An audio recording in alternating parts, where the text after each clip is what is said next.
What's happening, Facebook, YouTube, Periscope? What's happening out there in Cyberland? How y'all doing today? This is Nikki Smith and Knowledge by Nikki with 1K. That's Knowledge by Nikki at gmail.com, Instagram, Facebook, everything that I could possibly have is Knowledge by Nikki with 1K, y'all. I don't care how many times I say that. Y'all still put 2 Ks in my name. What you gonna do, right? Let me tell you, I'm a little grieved today. And when I say grieved, I mean, I have worked feverishly to try to assist in every way I can to help people to not lose their salons, to help people who want to open salons to actually open it the right way. So I've worked extremely hard, and I'm still working. I told, hey, I'll die trying. That's why it's awesome when God has put you in a position where he gives you a passion and a dream that's bigger than you. It never stops, guys. And so hopefully you find that thing, and we'll die trying. But this is the thing that I want to talk about today. I have a conference I do every year, and it's called Our Salons. And I did it out of a need. I was actually trying to do this thing way before I did the conference, but the conference was a way that I could bridge many people who actually share my passion for helping the salon industry all together under one roof in Vegas. So I'll talk about that a little later, but let me talk about what sparked this call. I know a lot of you, like me, we ride kind of, whether we're going to work or wherever we're going, we ride up and down the streets, same routes, because you know we're creatures of habit. So there's a particular street that I ride up and down, like not even just when I'm at my studio, just all the time, because it's just an easy way to get to and from different parts of the city. So there's 2 salons, I mean nice salons, mixed multicultural salons. One was a freestanding building, one was in a really nice strip mall. And I've watched these salons grow from nothing to something for probably 20 or more years. So I've watched these salons grow, and I actually went into the salons maybe about a year or 2 ago, both of them, asked to talk to the owners. Just, you know, I was doing some focus group type stuff. So I asked the owners if I could have a little bit of their time to, you know, just ask some questions, just to get some little insight on some things that I was trying to put together. So they seemed they were great. Did what I offered to pay them. They didn't take it. They like, no, we just want to help and this and that. So these, from what I can see, fully staffed, look like they were always busy because I ride past them all the time. But guess what, y'all? Last week, I went the same route I always do, and both of them empty, gone, both of them. So I had to do a double take. I'm like, wait. And I look like, seriously? And I almost was in disbelief. I really was in disbelief. So I turned around and rode into like the strip mall where the one was, and the other I just had to turn around and go back down the street. And when I say gone, I'm talking about nothing. Like not a product, not a station, not a nothing. Wires hanging out the walls. And I was like, wow. And I actually had to pull to the side, and I was like, wow. So this is the interesting part and where I'm going. The one that's in the strip mall, I actually am opening a suite building in the same strip. So I know the owner of the strip, or the company, should I say. So not that it's any of my business, but I had to call him. I had to call him and say, what's up? What happened? And he told me very nicely, without telling too much, they said they just could not survive anymore. So, you know, I was praying that he said something like somebody retired, they just want to give it up. No, he said they just couldn't survive anymore. Now, I've watched this salon. From what I saw, looked like they were, I mean, as far as like staffing, I didn't see a bunch of empty chairs. I'd never seen it that way. They got retail up the yin yang. I mean, line the whole windows. And so I'm like, oh, wow. So it really broke my heart, because this was one of those salons that if you just from the outside looking in, had to emulate the way, because I've actually gotten services done in there too. If you had to emulate the way they appeared to do business, they would have been a great model to follow. So then I just was like in awe. I said, wow. So Now this is really even enhancing what I know is not happening right in these salons that is causing them to close. And I don't know if you all are aware, I do a lot of statistical data. I read a lot. I am a part of a lot of different organizations where I'm always gathering information. And salons nationwide, guys, this ain't a Chicago thing. This ain't a East Coast, West Coast. It's just not.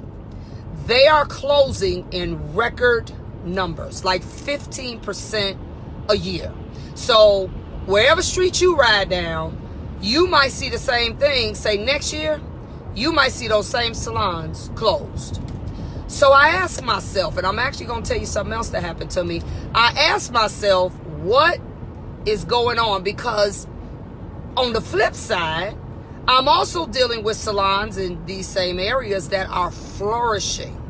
But I'm going to tell you what's different, because I actually go and talk to the people and find out the backstory. What are y'all doing different? X, Y, Z, this, that, and the other. So something is happening. There's a disconnect somewhere. So why is it that, and I'm talking about areas that are virtually a couple miles apart.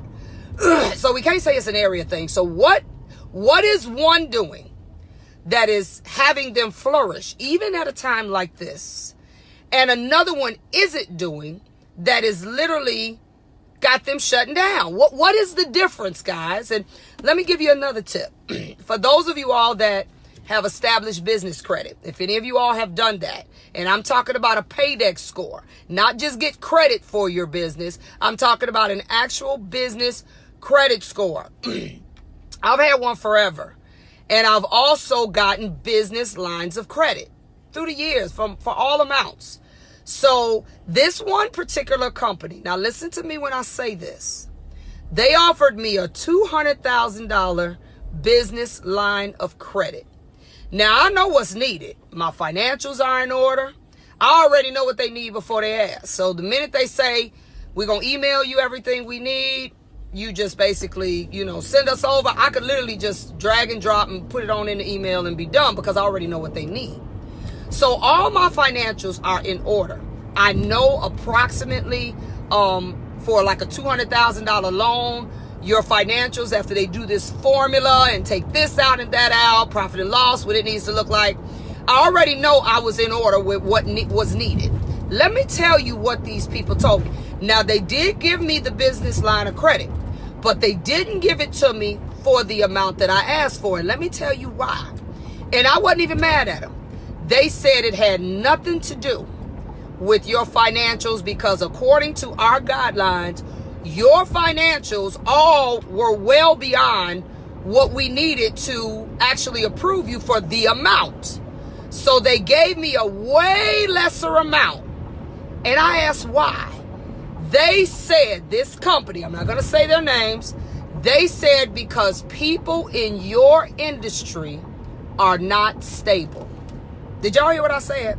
They actually have our industry classified under, they have like class, some use letters, some use numbers. It may be, class 1. They put you 1, 2, 3, 4, 5. Well, this particular company has it in letters.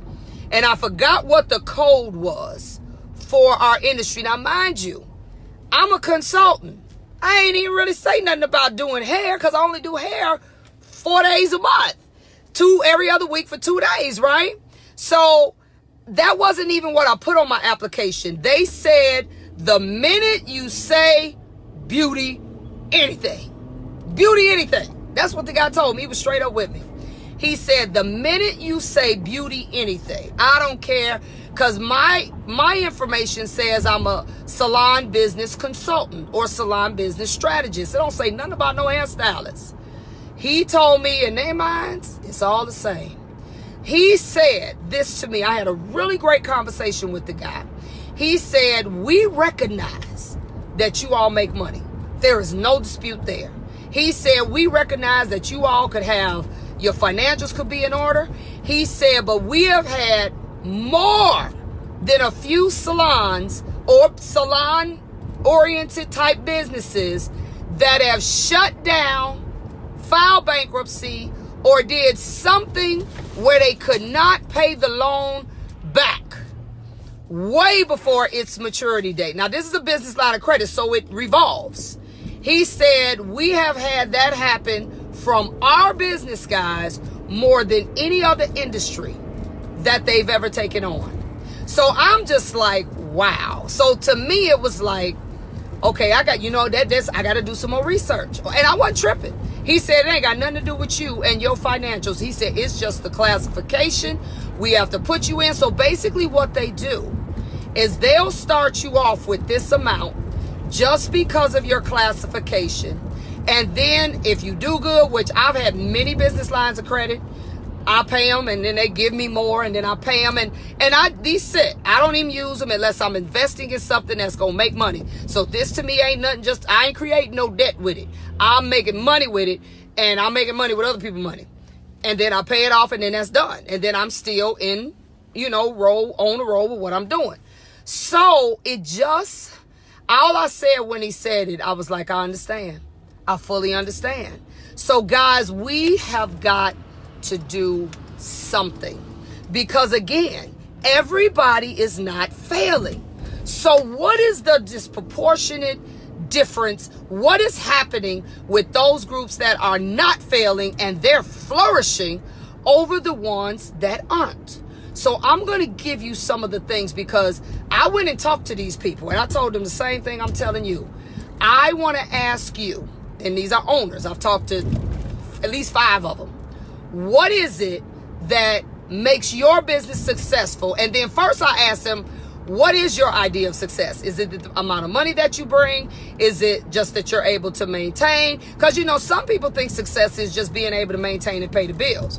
Well, that ain't my idea of success, but if that's yours, okay. I can't dispute that. So I had various answers for that question. One business told me their idea of success is where their business becomes the platform to build other professionals and help them find their dreams. And therefore, they have literally set other people up to go open and establish their businesses. And to them, and they're doing well doing that. And these people that they set up are now in their mind successful. So that's what one told me. Then another one said, I wanted to get to 7 figures by a certain amount of time. They said we were able to do that in 2 years shy of what, and these black salons, y'all, these ain't white salons, these are black salons. They said we were able to do that, but we weren't going to be on track if we did not change the way we saw business. So this is what they said. It was a husband and wife team, this other salon I talked to. The wife did hair, the husband didn't. The wife, they knew in order for the business to function and to get them to their goals, the wife had to find a way, unless they're going to hire somebody, and ain't nobody going to run your stuff like you do. The wife had to find a way to pull back so that she could focus on her aspect, the lane that she was in for her business. So this is exactly what they said to me. This is the one that stuck with me the most. We had to figure out how to evolve just like every other business in this world. And we had to go digital with as many things as we could. We had to outsource everything that we could. We had to put everything from bills on payments to they got the digital receptionist thing. They got self-checkout. When I say them jokers got digital everything, which that's how my suites are going to be, so I already knew about that. They have digital everything. They also have multiple systems functioning in their businesses. They got booth rental here and they're separated. They got booth rental, they got commission, they have hourly, they have commission on a draw. They have every possible system in their business based off of how people want to work. So let me tell you the magic in that, because I actually knew of a salon that was doing that, but I didn't get a chance to talk to the guy about like all his financials and all this.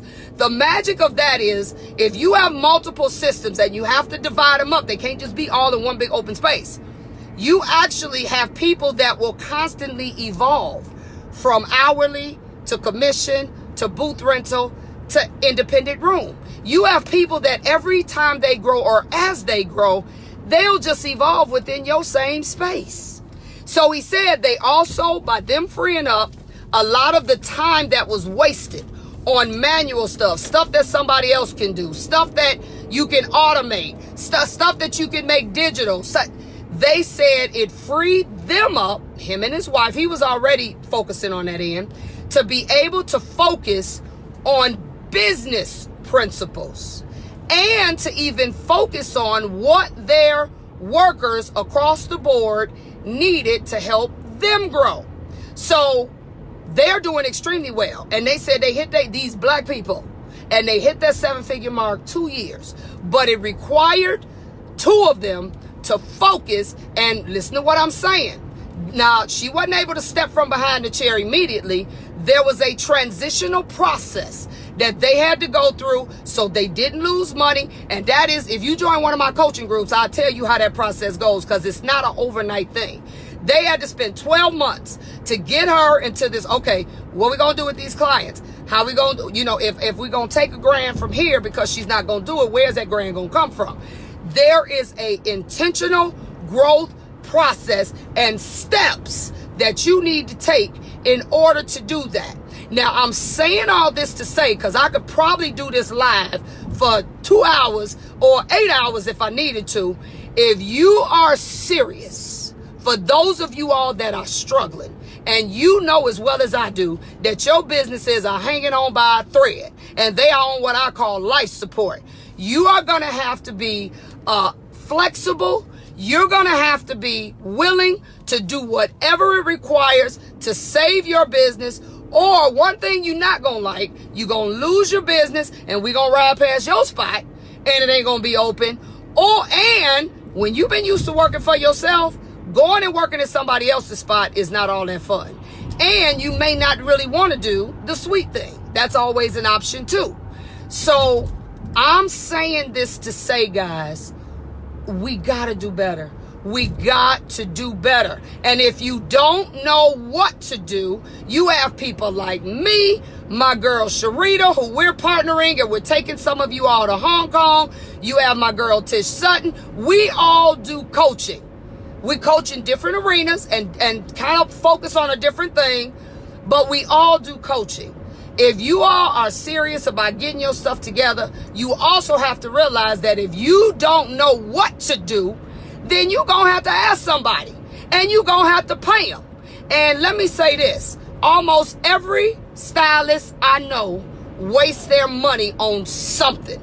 So you're going to have to take that wasted money and you're going to have to put it towards something that actually can help you and your business grow. Because when your business suffers, your personal life suffers, everything suffers. And it causes a very depressing time in your life. Trust me, I know. I've had to shut things down, do the different things, and build them back up. Ain't nothing fun about it, guys. And I want to change the way even banking systems view us. I was tripping when that guy said that, but he wasn't lying. I can't say, oh, that ain't true. I couldn't even defend us, guys, because he's telling the unadulterated truth that we are unstable, that we do think all we have to do is do hair, because we had a whole conversation, me and the guy.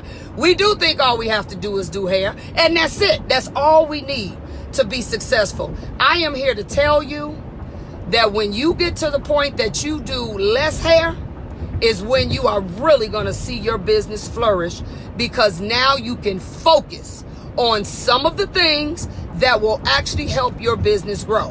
And for my old heads, that's what I call y'all, meaning my Generation X, everybody who's maybe like 38, 38 to mid 50s, if you all do not stop dwelling on what happened in the 80s and what happened in the 90s and get with this digital era, because I am a living testament to I was against. I ain't doing all that. I told people for years, I don't need to do all that. That's too much. I ain't got time. All this other stuff. Man, let me tell y'all something.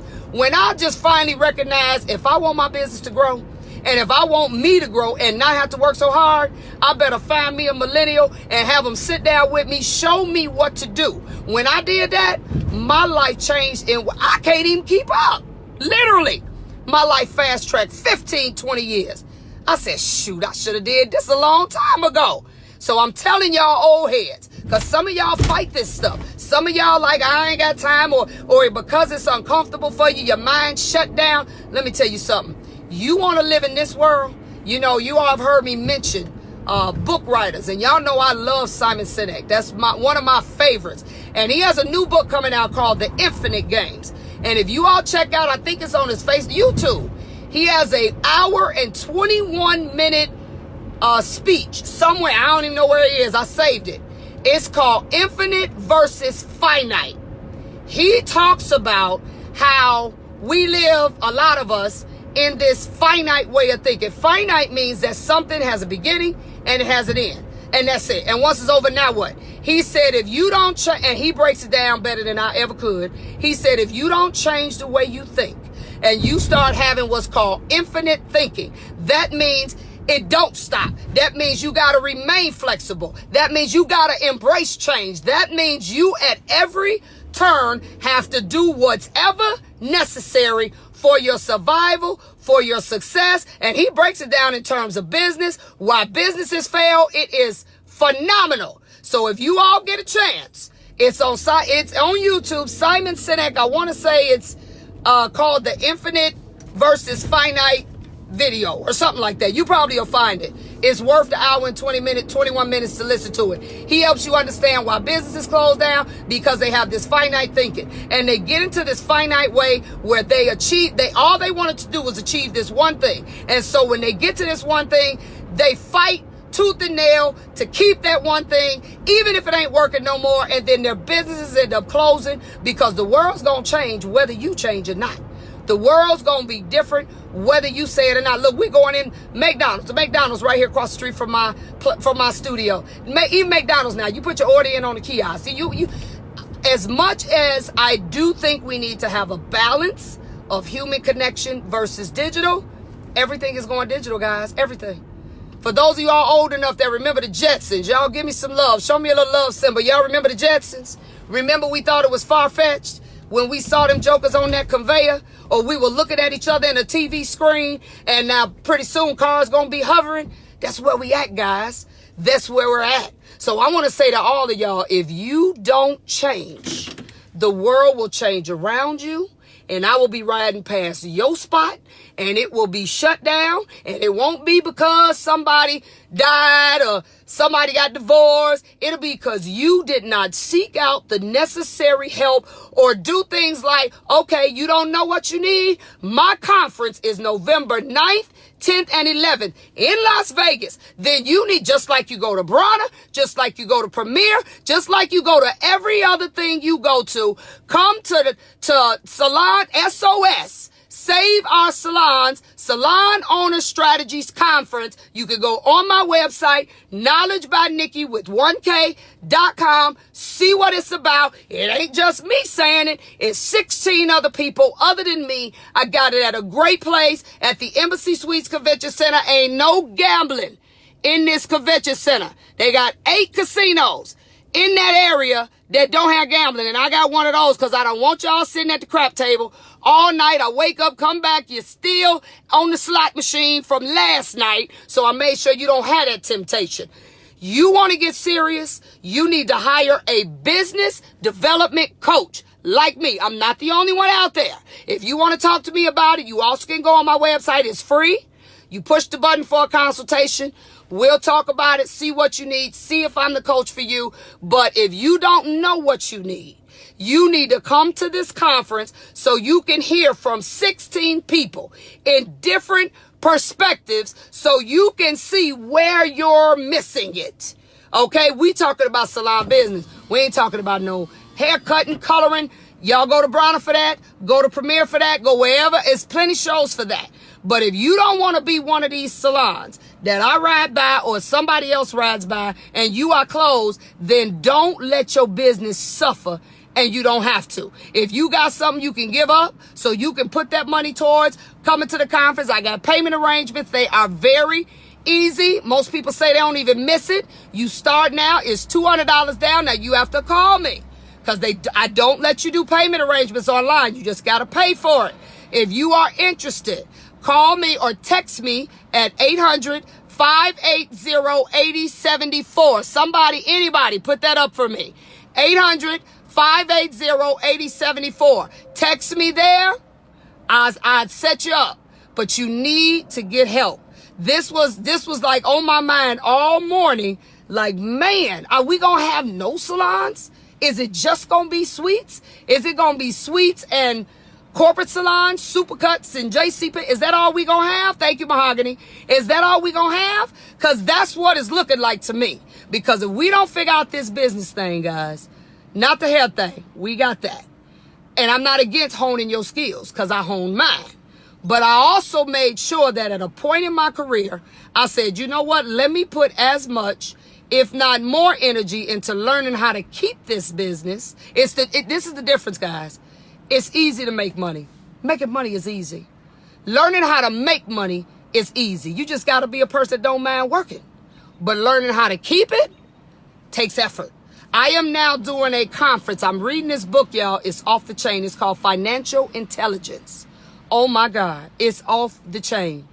This book is so awesome. And I've already on this Knowing Your Numbers money path. So I'll be also the keynote speaker at a lot of events this year, teaching that I decided to do. It's called a Money Matters, because it matters, conference. And guess what, y'all? I'm doing it in my favorite place, San Juan, Puerto Rico, April 28th, 9th, and 30th of next year. And if you come to my Salon Owners Conference, you will get a deep discount, because I want you to learn the basics first for that conference. We just have the date. I don't have any prices for it yet, but it is called Money Matters. How well do you know your numbers? How well do you understand every time you do a color service, which I'm getting ready to teach Color Me Crazy day 2. How well do you understand when you do a color service and you use 7 of 15 products out of that for that service? That's a particular shampoo, you got stabilizer, you got primers, you got bond multipliers, you got maintenance products, you got all this stuff you using. And you use a certain percentage of that stuff. Color, developer, if you're lightning, you got bleach, you got this. By the time you got through doing that, how much money have you invested in product on that one head that you scared to even charge $100 for? You done sucked up 50% of your profit. And you wonder why at the end of the year, even though your tax return or your Square statement or your PayPal statement or whatever system you use says that you grossed this amount of money, but you like, where it's at? I don't see it. I don't know where it's at. If you come to the Money Matters Conference, and I will be teaching a workshop on it, a 4-hour workshop in Vegas at my conference. Now that's extra. We got 4 or 5 workshops that are extra outside of that price. If you come, you will be able to take that. Now that's on Saturday night. That's the 9th. If you come, you will be able to take that. And also, guys, if you live in Vegas or California, somewhere near, you can take the workshops on Saturday without even going to the conference. I have a price. That's fine. But at the end of the day, guys, I want you to do everything you need to do. Whatever area you deficient is in, you need to figure it out so you are not one of those that I ride by and you don't have no shop no more. And then you're trying to say, I have never seen so many people on Facebook Marketplace. I haven't seen it. They selling off whole shops of furniture, everything. Chairs, dryers, they ain't selling it off because they buying new furniture. If you sell yours off, I want to see you selling it because you buying new furniture. They selling it off because they shutting it down, guys. So let me help you. All right? So text me 800-580-8074 or set up a free consultation through my website, knowledgebynikki.com, and we'll chomp it out. But I just hope the next salon that I see closed isn't you.